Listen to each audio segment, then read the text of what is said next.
Complete tosh that from Liverpool. Can't believe they couldn't win that game. The German commentator here said, 1:1, unfassbar. Basically, that means 1-1, inconceivable. And you've got to ask yourself, how could Liverpool not win this game? The amount of chances they had, shocking. And I think the Szoboszlai missing the penalty, fair enough. I think it was a bit too soft anyway. I don't know how the referee gave that in the first place, to be fair.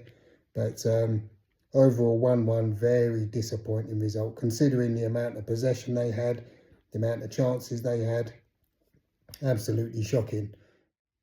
And with players like Gamoa and Frimpong, they should be trying to put more crosses in. Frimpong did put a few in, but I think he could have done better, to be honest.